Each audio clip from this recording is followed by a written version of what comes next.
Hi Bruins, my name is Drea Letamendi and I'm a psychologist in residential life and the interim director of the UCLA Student Resilience Center called RISE.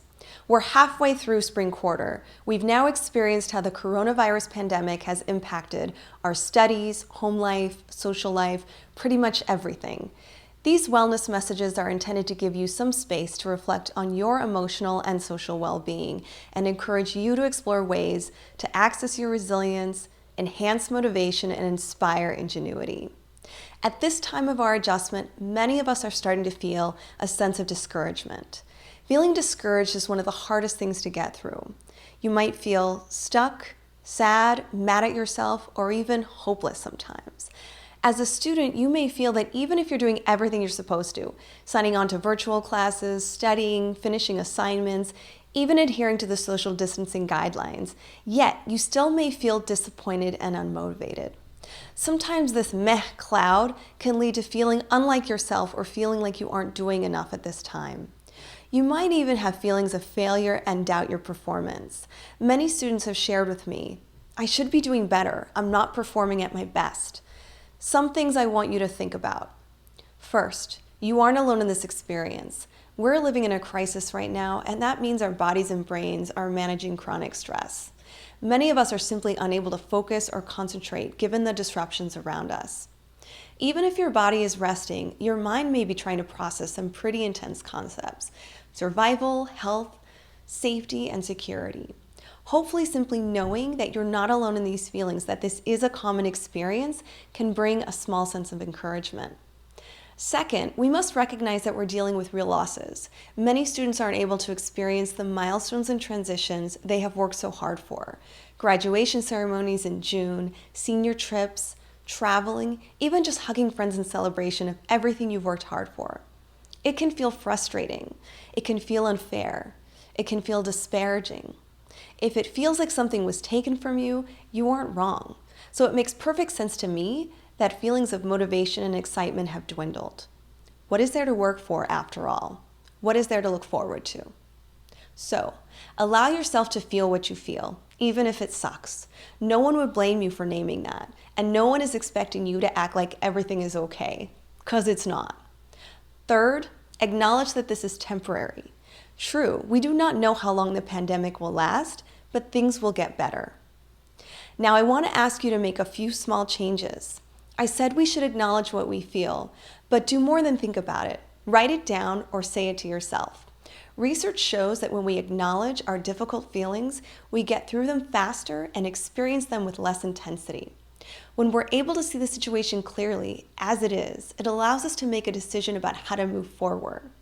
Acceptance is the opposite of giving up. It's an active decision, and it helps us decide on the next step from there. I sometimes say it's a gentle but real confrontation with oneself. Then, set yourself up for successes, especially if it can be unrelated to the pandemic. I want you to have the feeling of a win, and I want you to own that feeling to be responsible for your own success. Find value apart from your academic progress or performance. Untether your worth from your academic identity. To do this, make a list of other parts of you that are valuable and that contribute to the world. These can be assets, talents, or facets of your personality. Are you a musician, photographer, writer, or artist? Are you a compassionate helper or leader and serve your community? Are you a magnificent chef, a skillful gamer? Maybe your island on Animal Crossing has the best outdoor library. What are these internal assets and how can you create a goal related to this part of yourself? Okay, so science also shows that practicing gratitude is one way to make yourself feel better. When you practice gratitude, your brain releases feel-good chemicals such as serotonin and dopamine, which dampen anxiety and produce mini boosts of joy. Some say that gratitude practices can help us create a mindset of possibility versus scarcity.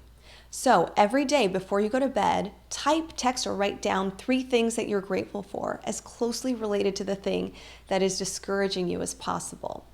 I'm not saying you have to ignore what is going on, but try to focus in on something you appreciate inside this difficulty.